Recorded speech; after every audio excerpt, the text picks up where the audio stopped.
Howdy Beans, and welcome back to another exciting, extraordinarily weird, wonderful, and vivid episode of the Howdy Beans podcast. I'm your host, Luke the Human. Hope you're doing well. Hope you're all good, as per usual. Today, we're going to be looking at the incredibly trippy, but the incredibly downright, outrageously wonderful movie that is Fear and Loathing in Las Vegas from 1998. But before we get into all that, just want to do a bit of housekeeping because I like to keep my house nice and clean. So make sure that you follow me on X at howdybeans_pod. If you listen to this on YouTube, don't forget to like, comment, and subscribe. And finally, if you listen to this on Spotify on your mobile phone, don't forget to rate the podcast 5 stars. So, as I mentioned, we're looking at Fear and Loathing in Las Vegas. I just want to go into explain how this review is going to be. First of all, I want to be completely open and honest with you all that I am currently terrified because this is going to be one of the longest forms of episodes I've done in a very, very long time. It is a movie that is very widely loved by a lot of people, me included, well, it's going to be a bit of an undertaking, so I am nervous as hell, so hopefully it goes well. Also, it's another bit of a change of form because I'm not only going to be talking about the movie today, I'm also going to be talking about the book and my thoughts and feelings on it. And so it's going to be a bit of a long introduction, so I just want to heads up people there. But if I've planned it out right, it should go smoothly and it should be a lot of fun. But just know I am nervous because I love this movie so much and I've got a lot riding on it.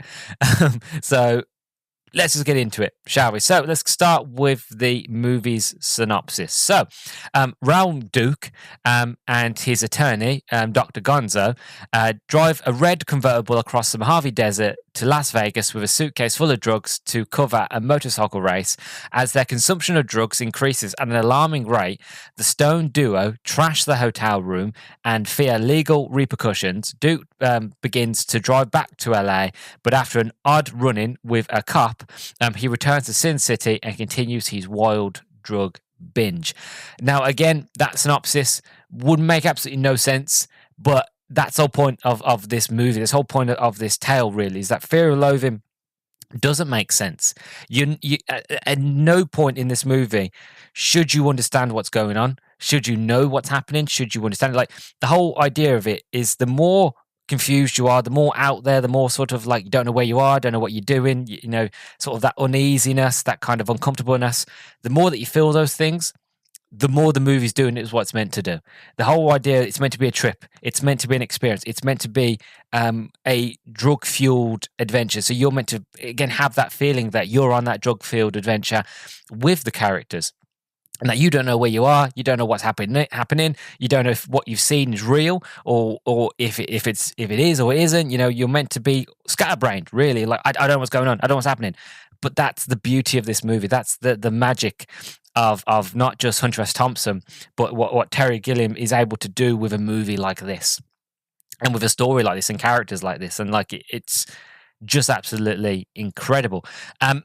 I want to talk about the origins of the book now, because I feel like if you're going to talk about the movie, you have to talk about the inspiration. You've got to talk about Hunter S Thompson, and you have to talk about the origins of the book. And this is where it's going to be a bit long, but stick with me. It's going to be a fun sort of ride. So, the novel Fear and Loathing in Las Vegas is based on 2 trips to Las Vegas, Nevada that Hunter S Thompson took with attorney and his friend, Oscar Zeta Acosta, in March and April of 1971. The first trip resulted from an expose that Thompson was writing for Rolling Stone magazine about the Mexican-American television journalist Rubian Salazar, whom officers of the Los Angeles County Sheriff Department had shot and killed with a tear gas grenade fired at close range during the National Chicago Charino Motorum March against the Vietnam War in 1970.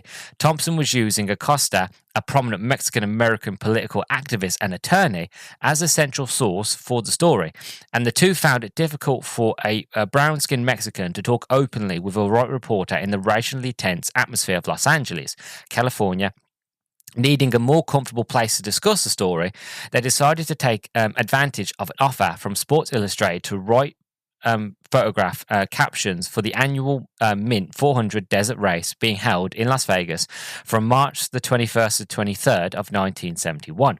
Thompson wrote that he concluded their March trip by spending some 36 hours alone in a hotel room, feverishly writing in my notebook about his experience. These writings became the genesis of Fear and Loathing in Las Vegas, a savage journey to the heart of the American dream. What originally was a 250-word photo caption assigned for Sports Illustrated grew to a novel-length feature story for Rolling Stone. Thompson said publisher Jan Wiener had liked the first 20 or so jangle pages enough to take it seriously on its own terms and tentatively scheduled it for publication, which gave me the push I needed to keep working on it. He had first submitted a 2,500-word manuscript to Sports Illustrated that was aggressively rejected.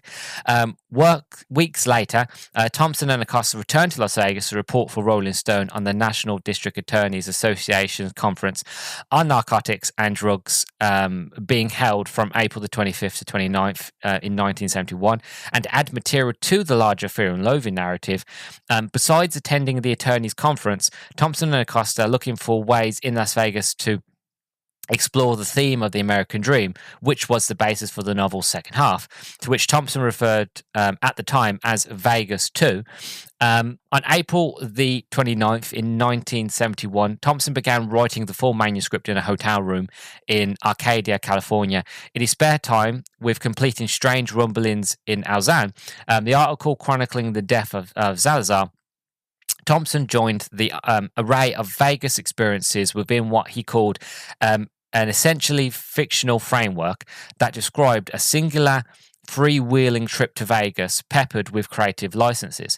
In November 1971, Rolling Stones published the combined text of the trips as Fear and Loathing in Las Vegas, a savage journey to the heart of the American dream, as a two-part story. It was illustrated by Ralph Steadman, who 2 years before had worked with Thompson on an article titled The Kentucky Derby is Decanted and Deprived. Random House published the hardcover edition in July 1972 with additional illustrations of Steadman. The New York Times said it is by far the best book yet on the decade of dope, with Tom Wolfe describing it as a scorching sensation. So that is the origins of the book.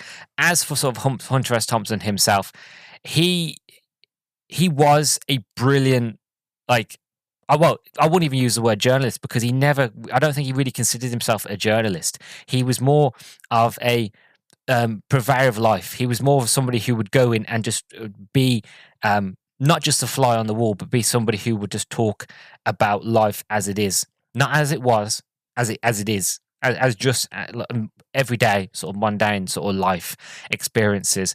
And he even made his own writing style. So Thompson is often credited as the creator of gonzo journalism, a style of writing that blurs distinctions between fiction and non-fiction. His work and style are considered to be a major part of the new journalism literary movement of the 1960s and 70s, which attempted to break free from the purely objective style of mainstream reporting of the time. Thompson almost always wrote in the first person, while extensively using his own experiences and emotions to colour the story he was trying to follow. Despite him having personally described his work as gonzo, it fell to later observers to articulate what the term actually meant.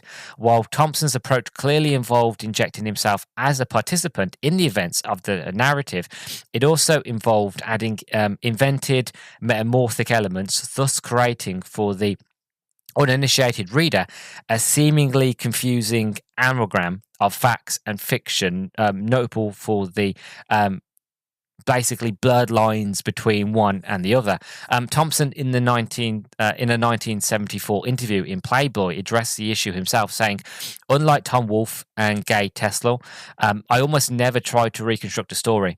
They're both much better reporters than I am, but then I don't think of myself as a reporter. Tom Wolfe would later describe Thompson's style as part journalism and part personal memoir, admixed with powers of wild invention and wilder rhetoric, or as one description of the difference between Thompson and Wolfe's style would elaborate. While Tom Wolfe mastered the technique of being a fly on the wall, Thompson mastered the art of being a fly in the ointment. The majority of Thompson's most popular and acclaimed work appeared within the pages of Rolling Stones magazine. Publisher Jan Wiener said Thompson was in the DNA of Rolling Stone. Along with other writers, Thompson was instrumental in expanding the focus of the magazine past music criticism.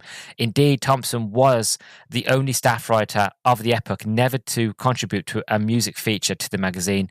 Nevertheless, his articles were always peppered with a wide array of pop music, references ranging from Howling Wolf to Lou Reed. Armed with early fax machines wherever he went, he became notorious for haphazardly sending sometimes basically material that wasn't like you couldn't figure it out, illegible sort of material to the magazine in San Francisco offices as an issue was about to go to press. Like, the guy was mad, crazy, but absolutely wonderful. And as somebody who loves writing, who's somebody who loves the idea of doing something different, not doing what everybody else does, just being your own person and going out and writing just pure human experience is wonderful. It's absolutely wonderful. And I first read sort of Fear and Loathing when I was in college, which in my opinion is probably the best time to read Fear and Loathing, because college is the time where you start asking yourself questions of who am I?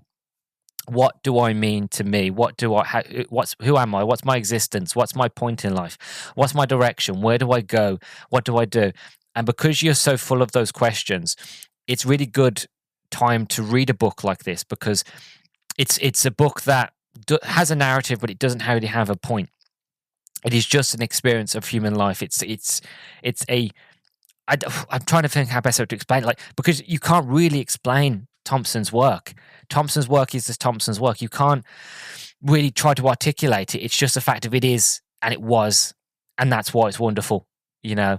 But for me, it was the perfect time to read it, because I remember finishing the book and just sitting there going, I need to read that again. I need to experience that ride again. And even though I was only reading it, I felt like I was there. I felt like I was with Hunter and his attorney, getting high, and just experiencing the American dream, which at the time of the 60s, the American dream was to be free, to do drugs, to do what you want, to write a crazy story like this, and to wreck hotel room and stuff like that. Like he was a rock star, basically. And as you can probably tell in my voice, I am a huge fan of him. I've only read 2 of his books, admittedly. I've only read Fear and Loathing and The Rum Diary. I do actually also like the Rum Diary movie as well, also with Johnny Depp, who also played the main character in this film. But yeah, I am planning on reading more of his books. But his books are so brilliant, and in my opinion, out of the 2 I've read, Fear and Loathing is his best work, and I think a lot of people agree with me there. He also did another book about the Hells Angels, which I do want to read, because that's meant to be really, really good and eye-opening as well. Yeah, so that is really sort of my memories, and I wanted to talk about the book at the beginning, and I wanted to talk about a little bit about Hunter at the beginning and my sort of love for him. So hopefully it was coherent and it made sense. If it didn't, that's fine, because again, that's the whole point of the movie.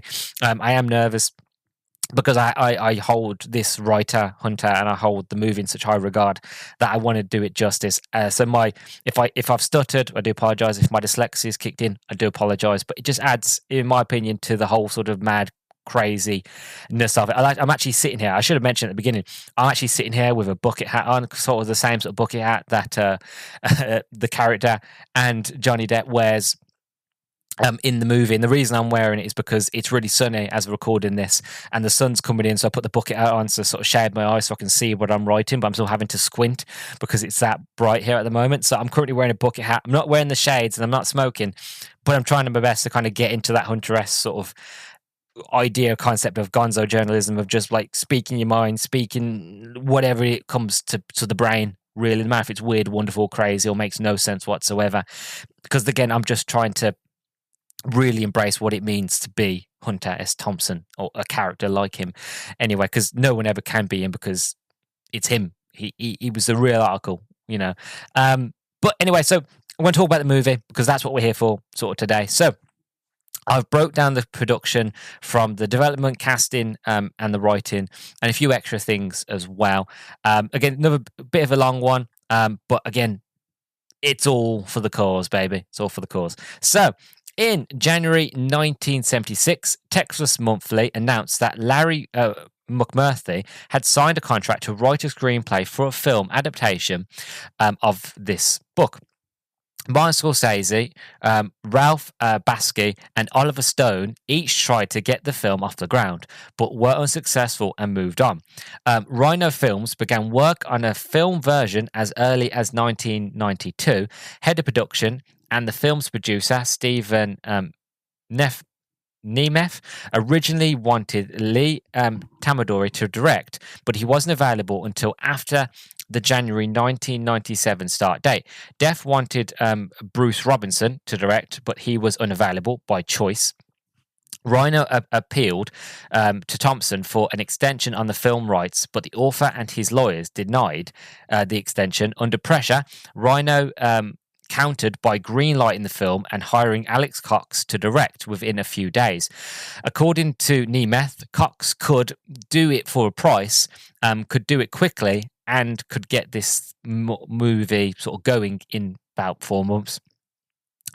Rhino hired Terry Gilliam, which again, I'm going to talk about him a bit later, and was granted an extension from Thompson, but only with the stipulation that the director made the film. Rhino did not want to commit to Gilliam in case he didn't work out. Thompson remembers, they just kept asking for more time. I got kind of agitated about it because I thought they were trying to put off doing it, so I began to charge them more. I wanted to see the movie done once it got started. End quote. The studio threatened to make the film with Cox and without Depp and Del Toro.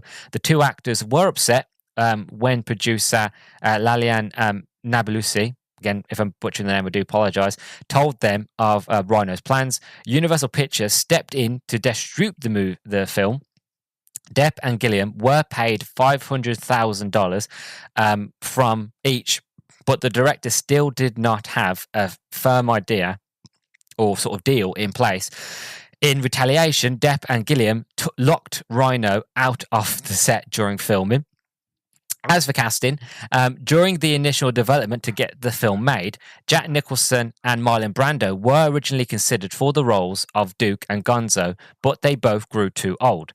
Afterwards, Don Aykroyd and John Belushi were considered for the duo, but that fell apart when Belushi died. John Malkovich was later considered for the role of Duke, but he grew too old as well. At one point, John Cusack was almost cast. Cusack had previously directed the play version of Fear and Loathing in Las Vegas, with his brother playing the Duke. After Hunter S. Thompson met with Johnny Depp, he became convinced that no one else could play him. When Cox and Davies started writing the screenplay, Depp and Del Toro committed to starring in the film. Gilliam said in an interview that his films are actor-led, and that the performance of the two characters in Fear and Loathing is hyper-realistic but truthful. He says, I am interested in real people in bizarre, twisted environments that force them to react against. Dr. Gonzo is based on Thompson's friend, Oscar Acosta, say that twice, who disappeared sometime in 1974. Thompson changed Acosta's ethnic identity to Samoan to deflect superstition from Acosta, who was in trouble with the Los Angeles County Bar Association. He was the lawyer notorious for his party binges. The lead actors undertook extraordinary preparations for their respective roles. Del Toro gained more than 45 pounds, which is about 16 kilograms, in 9 weeks before filming began, eating 16 donuts a day, extensively research Acosta's life. In the spring of 1997, Depp moved into the basement of Thompson's Owl Farm home and lived there for 4 months, doing research for the role as well as studying Thompson's habits and mannerisms. The actor went through Thompson's original manuscripts, mementos, notebooks that he kept during the actual trip. Depp remembers, he says, he saved it all. Not only is the book true, but there's more, and it was worse. End quote. Depp even traded his car for Thompson's red Chevrolet Caprice convertible, known to fans as the Great Red Shark, and drove around California during his preparation for the role. Many of the costumes that Depp wears in the film are genuine articles of clothing that Depp borrowed from Thompson himself, and the writer himself shaved Depp's head to match his own natural male pattern baldness. Other props such as Duke's cigarette filter, a tar guard permanent filter system, Hawaiian shirt, hats, a patchwork jacket, a silver medallion given to him by Oscar Acosta himself, and IDs belonged to Thompson.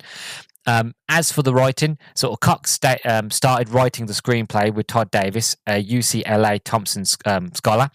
During pre-production, Cox and producer had creative differences, and she forced Reiner to choose between her and Cox.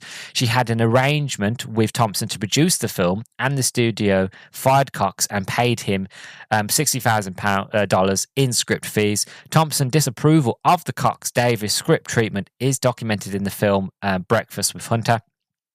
The decision was made to not use the Cox-Davis script, which gave Gilliam only 10 weeks to write another. Gilliam has stated in an interview, when we were writing the script, we really tried not to invent anything. We sort of cannibalized the book, end quote. The director enlisted the help of Tony Grissom, and they wrote the script at Gilliam's home in May 1997. Grissom remembers, I'd sit at the keyboard and we'd talk, and I'd keep typing. One of the most important scenes from the book that Gilliam wanted to put in the film was the confrontation between Duke and Dr. Gonzo and the waitress of the North Star Cafe Lounge. The director said, "This is two guys who have gone beyond the pale. This is unforgettable, really. That scene, it's ugly. My approach, rather than to throw it out, was to make that scene the low point," end quote. Initially, the studio wanted Gilliam to update the book for the 1990s, which he considered. And he says, quote, "And then I looked at the film and said, no, that's apologizing. I don't want to apologize for this thing. It is what it is. It's an artifact. It is an accurate representation of that book, which I thought was an accurate representation of a particular time and place and people." End quote. Gilliam, while speaking to Sight and Sound magazine, highlighted if he had updated the movie to the 1990s, it would have just been a story about two people going to excess, end quote. Keeping it set in the 1970s, using the backdrop of the Vietnam War and a perceived loss of the American dream, offers resounding to the characters' actions. As for sort of the filming, so according to Gilliam, there was no film budget in place when filming started. He felt that it was not a well-organized film and said certain people didn't, I'm not going to name names, but it was a strange film. Like one leg was shorter than the other. There was all sorts of chaos, end quote. While Depp was on location in Los Angeles, he got a phone call from a comedian, Bill Murray, who had played Thompson in Where the Buffalo Roam. He warned Depp, be careful or you'll find yourself 10 years from now still doing him. Make sure your next role is something drastically different. Shooting on location in Las Vegas began on the 3rd of August 1997 and lasted 56 days. The production ran until problems when they wanted to shoot in a casino. They were only allowed to film between 2 and 6 in the morning, given only 6 tables to put extras around, and insisted that the extras really gamble. Exterior shots of the Bazooka Casino were filmed in the front of the Stardust Hotel/Casino, with the interiors constructed with a Warner Brothers Hollywood soundstage. To get the period look of Vegas in the 1970s, Gilliam and Peccaroni used rear projection footage from the old television show Vegas. According to the cinematographer, this footage highlighted the film's already overworldly tone and an extra notch, basically. Oh God, there was so much into this film. So the cinematography. So Nicola Paccaroni was hired based on an audition reel he sent Gilliam that made fun of the fact that he had only one eye. He lost the other to retinal cancer. According to Paccaroni, the look of the film was influenced by the paintings of Robert Yarber that are very hallucinatory. The paintings use all kinds of neon colors, and the light sources don't necessarily make sense. According to Gilliam, they used him as a guide while mixing our palette of deeply disturbing fluorescent colors. For the desert scenes, Paccaroni wanted a Pacific undefined quality without a real horizon to convey the notion that the landscape never ended, and that the emphasis a certain kind of unreality outside the character's car, because everything that matters to them is within the red shark. End quote. For the scene where Duke hallucinates a lounge full of lizards, the production was supposed to have 25 animatronic reptiles, but they only received 7 or 8. The production used motion control techniques to make it look like they had a whole room of them, and made multiple passes with the cameras outfitting the lizards with different costumes each time. During the production, it was Gilliam's intention that it should feel like a drug trip from beginning to end. He said in an interview, "We start out at full speed and it's woo, the drug kicks in and you're on speed. Whoa, you get the buzz, it's crazy, it's outrageous, the carpet's moving, everybody's laughing and having a great time, but then ever so slowly, the walls start closing in, and it's like you're never going to get out of this fucking place. It's an ugly nightmare and there's no escape," end quote. To convey the effects of the various drugs, Gilliam and Paccaroni assembled a list of phrases that detailed the cinematic qualities of each drug consumed. For ether, Paccaroni said that they used a loose depth of field. Everything becomes non-defined. For adrenochrome, everything gets narrow and claustrophobic, more closer with lens. Mescaline was simulated by having colors melt into each other, flares with no sources, play with color temperatures. For nitrate, the prescription of light gets very uneven. Light levels increase and decrease during the shots. And for LSD, everything's extremely wide. Hallucinations via morphs, shapes, colors, and sound. Paccaroni and Gilliam decided they wanted the film to be shot wide angle, but because of the small budget, they couldn't afford the downfalls of anamorphic lenses. So they paired the Arriflex 535 and the Arri 35-3 with a set of Zest standard primes on Kodak's 250D Vision 5246 film stock in order to achieve the saturated look the film has. That is all she wrote there about the production of the film. And I just want to comment on it, is the fact of this film, this book, Hunter S Thompson, all of it is known for being very out there, very mad, crazy, wonderful, trippy, strange. You can see with the production of the movie that they didn't really have a lot going for them when they began, and they just made do a lot of the time. The constant rewriting of the scripts, then losing the script writers, then Gilliam having to write his own in 10 days and want to be honest and truthful.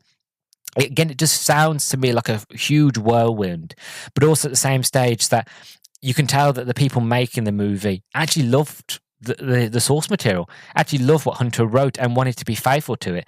Again, that comment, but like, oh, make it more 1990s. Well, the problem is, the 1990s and the 70s are two completely different times. You know what I mean? Like from the 60s and 70s, you have the fall of the struggle of the Vietnam War. You have the struggle of the American people. This idea of the American dream, of that you can do what you want to be. You can be whatever you want to be. You come to America, you can do whatever. But in actuality, again, I was born in 1998 and I'm English, so I have no real experience. But in actuality, if you actually look at the history of America during this time, it was a real low point. Like the idea, what is the American dream really? And that's what Hunter S. Thompson was trying to convey, was the fact of the American dream is the idea is to be free, but you're not allowed to be free. This idea that you can be whoever you want, do whatever you want, as much drugs as you want to do, but you're not allowed. There's rules, there's regulations. You can't do this, you can't do that, you can't smoke this, you can't smoke that, you can't blah blah blah, like this idea of, well, what is the American dream? And they wanted to be faithful to that, because if you made it in the 90s, it wouldn't have worked. Again, as Gilliam said, it would have been two guys going to excess, and who would want to see that? You know what I mean? So yeah, I just feel like there was a lot going on in the production of it, a lot of mad craziness. But to be honest, I feel like if you're going to do a movie on one of Hunter S Thompson's most sort of profound books and one of his best books, you are going to have sort of moments in the background during production where it's going to seem mad, crazy, strange. You're going to have issues. You're going to have rewrites and structures. It's just the way it has to be, because that's just the source material, really. One thing I want to mention before we get into the actual review itself is that I want to talk about the filmography of Terry Gilliam and talk about as to why I feel like he was a perfect fit for to direct this movie. So he was in Monty Python. Everybody knows this. He did the Monty Python and the Holy Grail. He's done Jabberwocky. He did Time Bandits. He did Brazil, which I haven't seen Brazil, but I want to watch it. I know it's a very strange, mad, crazy, insane movie. He did The Adventures of Baron Munchausen, which is a wonderful film. Nobody talks about it. I think the last people I ever heard talking about it was a Doom Generation. I think that was a year or two ago, but that's a wonderful film. The Fisher King, again, another wonderful, underrated movie that I feel like only now people are actually starting to appreciate and understand that film. 12 Monkeys, again, Fear and Loathing in Las Vegas, The Brothers Grimm, Tideland, The Imaginarium of Dr. Parnassus, and I haven't seen these last two. So The Zero Theorem and The Man Who Killed Don Quixote. Haven't seen either of them. But I've seen majority of Gilliam's early works, and he is a visionary. Like, all of his films are insane. But the reason I love them, and to be honest, I feel like this is a common thing with me, is the fact of I am like a magpie.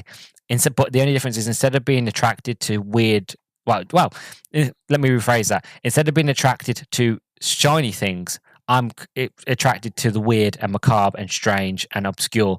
I've always been attracted to the weird and wonderful. I don't know why. I just always have. And I remember at a very young age of watching Time Bandits and then watching The Adventures of Baron Munchausen.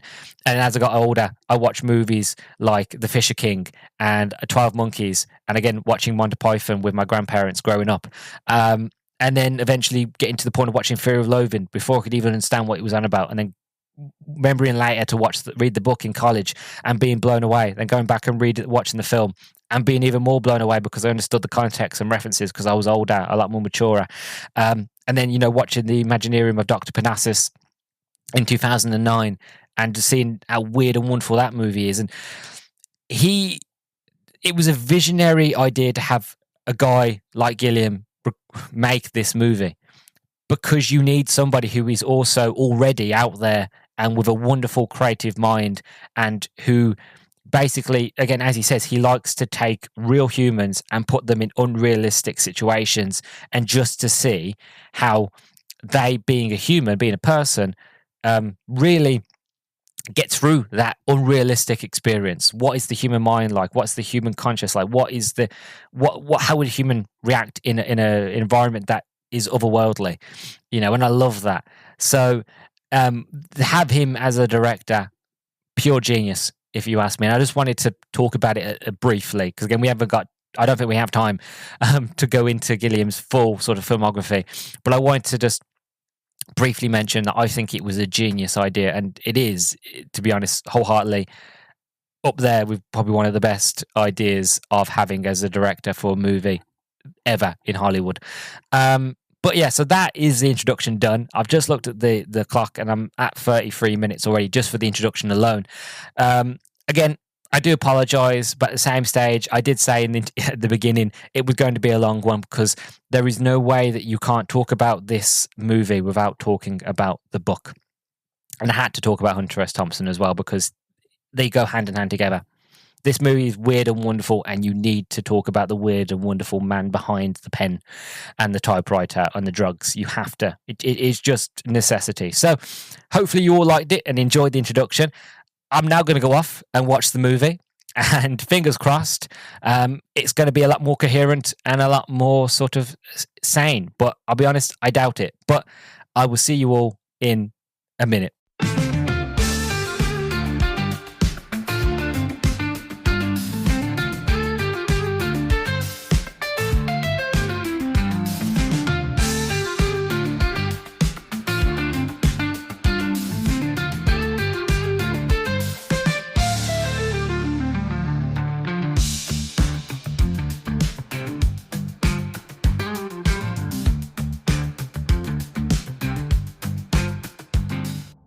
And welcome back, everybody. So I've just finished watching Fear and Loathing in Las Vegas, and as I was watching it, I was thinking to myself, you can't really review this movie, or at least you can't review it as you would any other sort of movie.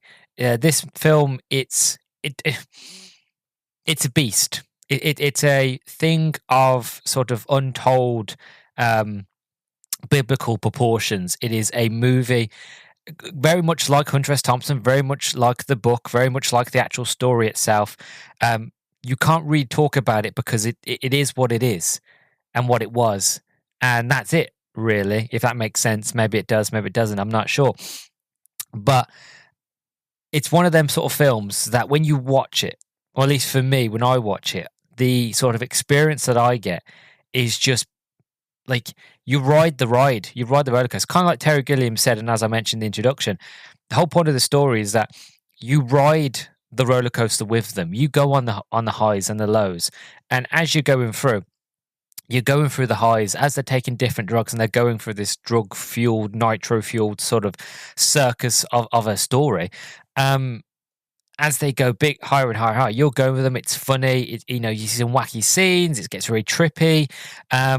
But you're always on the level of like, this is freaky, but I love where it's going. Like I'm gonna ride this high, and then when it crashes near to the middle sort of end to the film, and then they all wake up. The Duke wakes up. Hunter S Thompson, Johnny Depp's character, wakes up from sort of his drunken sort of drug fueled stupor that he went on for so long. And he wakes up and he's like, I don't know where I am. I don't know what's going on. And then you wake up as well as the audience of like, oh, there's a whole chunk of story that's missing, and it's intentional. You know what I mean? And that moment makes you feel unsettled. So at the first moment, you're a bit sort of not sure where you are. You're not sure what's going on. And then then you're having fun, enjoying yourself, and then you have that huge crash, and then you're looking around going, I don't, what happened? What got the characters to this point in the story? What happened to that point? And to be honest, I was just sitting there thinking, this movie is art. It is cinema, really. It's taking a story, a narrative, which has no real cohesion to it, like makes real no sense whatsoever. It's kind of like, it's like reading the Silmarillion. You know what I mean? If you're a Lord of the Rings fan, that is basically the Bible of Middle Earth. But it's like reading the Silmarillion. You don't read the Silmarillion. The Silmarillion is more of it's like a Bible. It's a sort of reference book. It's something that you come back to. It's a book I've read once, but I don't understand it, and that's the point. You're not meant to understand it in your first read. It's a book you're meant to come back to and refer to every now and then. It is a biblical story in and on its own, and that's how I feel that Hunter S. Thompson's writing is, and the Fear and Loathing is a fact of if you got it if you read it once and you feel like you got it, you didn't get it. You didn't. You've got to you read it or watch it a few more times, and I've seen this film multiple times, and then many times I've seen it, I've noticed different things here and there. I've noticed different quirks. Like when I watched it back for this review, there's a moment at the end where they're in a diner. It's a really uncomfortable scene, but it's played so well. I never noticed that the Duke, Johnny Depp, he has blood dripping out the one ear. And obviously that's through, the excessive sort of drug use and all the things that he's putting his body through. It's just one of them things of like, I didn't notice that the many times I've seen it before. And it's little things like that. You don't notice parts of this film. This film is just an experience. You're not there to understand it. You're not there to try and be like, oh, well, I get it why this happens. I get what happens. Like, no. If you get it, you didn't. You know what I mean? You're meant to be confused. You're meant to be uncomfortable. You're meant to feel as if you are on the adventure with them, that you are taking the drugs with them. You're on a trip. You don't know what's going on. You're comfortable. You're uneasy. You're a bit tired. You're a bit wired. You're a bit sort of manic, but you're enjoying the ride. And then when it crashes, then you feel very sort of. You wake up and you're like, oh God, what happened? What am I seeing? I'm really uncomfortable. I don't know where I am, sort of thing. And it's absolutely just brilliant. It really is. I would stake my whole sort of reviewer claim on the fact of this movie is art. And it just comes down to the fact of it is a very sort of human story. It is a story about two people, two blokes that really, if you strip it down to brass tacks, it's two guys that go to Vegas, get absolutely shit faced on all possible pure drugs. And look, this is like we're talking about drugs like from the 60s and 70s, like before they start adding things, mix them, when they were pure, right? That is the kind of drug sort of experience, and like it's just on another level. It really is, and like Terry Gilliam was and is the perfect person to direct a movie like this, because every step of the way it is just a smorgasbord of visual delights and incredible acting, incredible settings, and there's many moments like you don't know what's going on, you don't know what's happening, but you're enjoying it straight from the get-go when they're in somewhere around Barstow and they're in backcountry and you've got Johnny Depp sort of going crazy, like he's got bats all around him. It's just brilliant. It is. Like my first impressions, obviously you can imagine they were going to be positive, but yeah, my first impressions going in, because I haven't seen this film in years, going back to it, I was glued. There are times when I watch films, even if I've never seen the film before, even if I'm enjoying it, I'll check my watch, I'll pick up my phone, see if anybody's like messaged me or something. Like, not because I'm not enjoying the movie, it's just the fact that I get easily distracted. It's just who I am. But as I was watching this film, it was like I was watching it again for the first time. Phone was down. I didn't look at my watch. I didn't see how long the movie had left. I literally was just, from the get-go, from the performance, from the visuals, from the real idea of what this film is about, had me glued. So I felt almost like a virgin again. I went back in watching it and experiencing it for the first time, and it was absolutely surreal. And it's one of them movies that I do recommend to anybody to go out and to watch, especially like if you don't know anything about it, that's even better, because if you go into it not knowing anything and not understanding or experiencing anything, you're going to have a lot better time because you don't know what to expect. It's absolutely incredible. As for sort of like the story, as I mentioned, you can't really sort of explain this story. Like I said earlier about the two guys, that is what it is in brass tacks. But at the end of the day, it's a story of Hunter's sort of experiences, really. Like I said, if you read the book goes into a lot more detail, and they managed to capture this movie almost shot for shot, beat for beat. A lot of the lines and the dialogue in this movie is basically what was written in the book, right? So the book and the film are basically one in the same. I would say, if anything, the book feels a lot more sort of deeper, because again, books always are. Books will take you on a deeper trip than the film will. But the film does a fantastic job of really being faithful to the source material. And somebody like myself who loves books and loves when movies that are made from books are very faithful to the source material, whether it be a good movie or not, as long as they're faithful, they have my respect, and I really sort of love and enjoy that. But yeah, with the story, they do a fantastic job of just telling it as it is, as it was. They're not trying to sort of embellish anything. They don't really add anything. It is mostly the fact of, this is Hunter's experience. Him and his attorney went to Las Vegas. They took every possible drug known to man, and this is their experience. This is their trip, basically. You are with them along for the ride. And I love the part, and it always makes me giggle. I love the part where, like, just before they get to the hotel, his attorney gives him some, I think it's speed or ecstasy or something like that, right? Gives him, he takes it, and straight away he's just gone. He's lost it, and as he goes in, he just starts to lose. He just starts seeing the floor start to move and crawl and liquidate and run up people. And again, it's perfect Terry Gilliam sort of territory. This is. And then as he's looking at people's faces and their face all moving and contortion, and you can see, like, I know he played Captain Jack Sparrow, but like as he was doing it, I was getting very much like Captain Jack Sparrow vibes as he was he's opening his eyes wide and he's got his hands out, like not Johnny Depp, well, yeah, like Johnny Depp, but how like Captain Jack does, where he goes, ooh, that sort of thing. He was doing that a lot of the time, and I'm thinking, yeah, okay, I can imagine, I can definitely see why you'd think he'd be good for Captain Jack in a way. But no, he's in this waiting area because again, his room's not ready. And he's twigging out. He's proper wigging out. And his attorney's like, oh, keep it together. It's okay. And he puts him at the bar. And then he just starts seeing lizards everywhere. And according to Thompson, that is who actually watched the movie. He actually said that is kind of almost close to what he was seeing. Really, is lizards, giant reptiles all around him. And he was freaking out. So I think it was again. I come back to it because I have to keep iterating the fact of Terry Gilliam to do a movie like this was the perfect choice. I don't think anybody else apart from him could do it. Because if you've watched movies by Gilliam, you know, as I said in the introduction, he likes to have movies where he puts people into unrealistic situations. And that Hunter S. Thompson, he's a very unrealistic person. If anything, if the guy hadn't existed in real life, you think he was a character. He was, again, too weird to live, but too rare to die.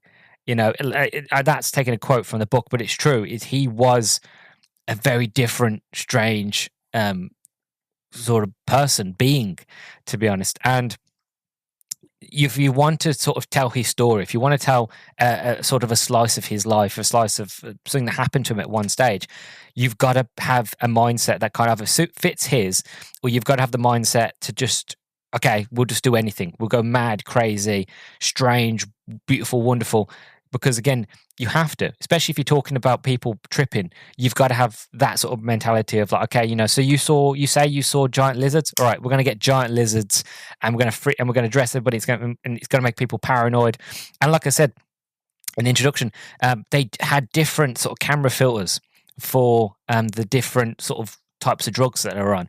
And I didn't know that before I'd watched it before. And knowing that and going into watching this movie again, you get that experience of like, you start to notice it. And like I said, you start to notice the facts of, so when he's on that drugs, this is the filter. This is what the film looks like. It's bright, it's vivid. When he's on that drugs, it's a bit dark, a bit dreary. And when he wakes, and like this is what I love, you get all these different sort of ways of shooting it, and the amazing cinematography and the way and the angles are just brilliant. But when he wakes up at the end, almost to the end of after he's had his huge sort of drug-fueled sort of adventure, and he wakes up in his apartment that's absolutely trashed. It's a normal lens. It's a normal experience because he's coming down off the drugs. He's not on drugs. He wakes up and he's like, I don't know what's going on, and he has to. And he's got a tape recorder strapped to him, and he's got the mic basically strapped to his head by duct tape, and he's just lying there on the bed, just replaying it, press play, listening to it, and then you get a scene where that happened, and you get small little snippets of mad adventures, kind of like the Hangover movie when they see the pictures at the end of the film, and they see all that. It's kind of like that, but obviously instead of pictures, it's actual sort of video footage. But it's the story faithfully really represents Hunter's experience, and it actually got me thinking after the film ended. I was like, I need to read some more of Thompson's work, and I want to read Hell's Angels, and he wrote a sequel to Fear and Loathing. I think it was called Fear and Loathing 72, which is where Hunter basically goes, kind of like the same idea. He goes on a sort of to a conference about the presidential election, I think with Nixon, and who did Nixon go up against? Anyway, either way, it's the sort of presidential sort of politics and election of all that of Nixon during like 1972. So I want to read that and other things, and I just feel like it's I don't know what to say, because like I mentioned in at the beginning of this sort of review, you can't really quantify this film. It is just it just is. And I remember when I first watched it, it blew my mind. And every consensual sort of watching, like since the continual, I've been enthralled. I've been in love. I've been overjoyed. I've had so much emotion, and I've had moments where I've been uncomfortable, moments when I've been sort of fascinated, and I've been blown away, and I've been creeped out, and I've been every time I've just been glued to the screen. Even though I've seen the movie multiple times, every time it's just like, put everything down. I don't want to miss anything, because you don't, because things go by so quickly. It's so easy to miss things and to miss details and to miss moments that, like I said, it's a story without a narrative, without a point. It is mostly just, it's most like a visual experience. And that's why I say it's cinema, because it's it's in a way, it's like a silent movie about being silent. It's a film you've got to pay attention to. It's a film that pays more for the details than it does for the narrative, even though the story and the dialogue and everything that's there is impeccably well done. And Johnny Depp does an incredible job, and the whole cast does an incredible job. Even though those points are there, it is more of a visual experience, as it would be if you were on the drugs. You know, what you see is what you would experience to a point of if you was on those sort of drugs. You know, your whole perspective of reality would change. And yeah, I come back to it, but what Terry Gilliam was able to do here is absolutely impeccable. I can't even get my words out. You know, I'm just coming down off that high of such a great movie that I'm just so full of just pure joy, really. Yeah, everything about this movie, from the production design to everything, is just flawless. Really, really well done. And that kind of brings me to my overall thoughts, to be honest. As you can imagine, I love this film. I do. I think it's art. I think it's cinema. And it's one of those that, if you haven't seen this film and you're listening to this, I don't think I've spoiled many things, because again, this movie is widely known for being sort of a nitro fueled drug adventure. But go into this trying to know as little as possible if you've never watched it. Experience it for what it is, not for what you want it to be. Because again, this, like I said, this film is what it is and how it was, and that's it. And that's the beauty of it, really. If you go into it like that, you'll get enjoyment out of it. And you might come out of it really confused. You might come out of it not really knowing what's going on or what the point is. But that's fine. Because like I said, you're not really meant to understand it. It's not a film to be understood. It's not a film to be criticised or to be broken down. It's like Marmite. It's one of them films that, like, you either watch it and you love it and you understand and you try to understand it, or it is a film that you watch and you don't get and you don't like. And either are fine. The point is that you experienced it. It is a movie that should be experienced, and definitely one of these sort of films and tales and stories that everybody should really experience once in their life. You know, just experience it, whether you like it or not. That's fine. Just experience it, live it, love it, as they say, and experience what it was to live the American dream in the 60s. That's the best way I can put it, to be honest. But yeah, I absolutely love this film. I really, really do. I think it's brilliant. I think it's art. Terry Gilliam was absolutely incredible. Best choice for the film. Johnny Depp pulled it off. And to be honest, even when Johnny Depp later replays another one of Hunter's stories and he does the Rum Diary, not many people like the Rum Diary, but I do love the Rum Diary. Maybe if this review is successful, I'll look into sort of talking about the Rum Diary. That review will probably be shorter, because that review is not so much about drugs, to be honest. Well, not as drug fueled anyway. And it's actually been a while since I've seen that film, so it'd be nice to go back to it. But again, it all hangs on to the fact of if this experiment of mine really, if it worked, to be honest, fingers crossed, you know. But you never know with these things. It's always about experimenting when it comes to podcasting. Anyway, before we end things, I want to do a bit of sort of trivia. So in the book, Hunter S Thompson listens to Symphony for the Devil by the Rolling Stones. The rights to play in the film were too expensive for the production's budget. According to Johnny Depp, the gorilla statue outside the Bazooko Circus now lives in his front yard. Hunter S Thompson shaved Johnny Depp's head. They were in Thompson's kitchen. Depp refused to look in a mirror, and Thompson wore a miner's hard hat while he did it, which again sounds perfect for Thompson. Hunter S Thompson strongly objected to the scene where Raoul Duke tosses change at the dwarf waiter, finding it distasteful and inaccurate to the character. Much of the clothing, t-shirts, hats worn by Johnny Depp in the movie were actual pieces of clothing that the real Hunter S Thompson wore in the 70s. Thompson himself let Depp borrow them from the movie. After Depp spent 4 months with Thompson learning his mannerisms and proper vocal inflections for the role. I'm sure I heard something as well that while Depp actually stayed in Hunter's cellar, there was, I'm sure, gunpowder or TNT or some sort of explosives down there as well. I'm not sure where I heard that from, but I'm sure I heard it. But again, whether it be true or not, it is part of the legend of Thompson. To be honest, like at the end of Thompson's death, Johnny Depp basically helped fund that his funeral, and what he wanted, I think, if I remember correctly, he wanted his ashes put into a giant rocket in the shape of a fist, and that rocket fist to be shot up into the sky. And again, that's that's so rock and roll and true Thompson sort of fashion as well. But yeah, I'm sure I heard that bit of fact as well, which if it's true or false, it doesn't matter because, like I said, it's part of the legend, and I just love it for that. According to Terry Gilliam's commentary on the Criterion Collection DVD of the film, at the beginning of the movie, when they stop on the side of the road after Duke starts seeing bats and wants Gonzo to drive, a strange-looking cactus is in the background. It was designed by Ralph Steadman and appears many times in the background of various scenes. Gilliam complained of having to lug it around wherever they went. Benicio del Toro gained £40 for his role as Dr. Gonzo. In the commentary on the Criterion DVD, he said he ate multiple donuts every day.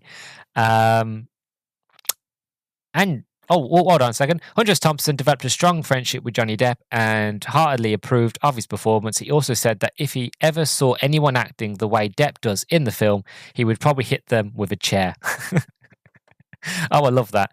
I love that to bits, to be honest. But yeah, when you go into this movie knowing that Johnny Depp lived with Thompson for a long time, read his notes, looked at his mannerisms, how he speaks, how he acts, all that jazz, and then you realize that Johnny Depp is wearing Hunter's clothes in the movie. It all adds to that idea of like he really sort of embraced the idea of what it was to be Hunter S Thompson. He really imbued him as a character. And I think that's what makes the performance and the movie so good it's just the fact of it's kind of like, it's Johnny Depp, but at the same stage, it's Johnny Depp playing Hunter S Thompson, but he's not playing Thompson. He's playing, I can't really explain it. It's like, it's Johnny Depp, but it feels like it's not. It's hard to explain. It's just the performance is that good that you're like, yeah, I would believe that. If you told me that was Hunter S Thompson, I would believe it. You know what I mean? But yeah, I don't know if I'm making sense. I feel like I'm a bit sort of, I don't know. I'm not getting my words out properly. I don't know if this review will be good. I really hope it is. Like, this is an experiment. I'm trying something different. I wanted with this review to be, again, like the movie, like Thompson, I wanted it to be mad, crazy, a bit manic, a bit sort of strange. And hopefully I've pulled that off with this. But I just don't feel like when you talk about this movie, when you talk about Thompson, you can't just be like, I liked it for this, I liked it for that. You have to kind of embrace the weirdness, embrace the wonderfulness of yourself, of what it is to be you, and then talk about your experience. And that's what I've tried to convey today. So hopefully it's paid off. If it works, great. If it hasn't, it hasn't. But either way, I had a fantastic time with this review. I had this fantastic time doing the research. I had a fantastic time watching the movie.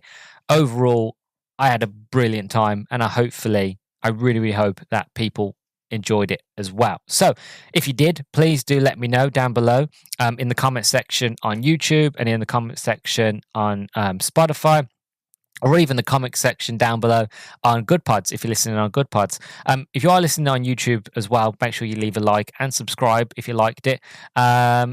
And yeah, I just want to know what people think. If people like this experiment, if people like this movie, if people thought I was a bit too sort of strange, that my review made no sense. Either way, I want to know your thoughts, so let me know down below. I am going to go off now and crash because I feel like I'm coming down from a high and I need to rest. So thank you very much for joining me. I've been your host, Luke the Human. You may listen to the Howdy Beans podcast, and I'll catch you all in the next one. Bye-bye.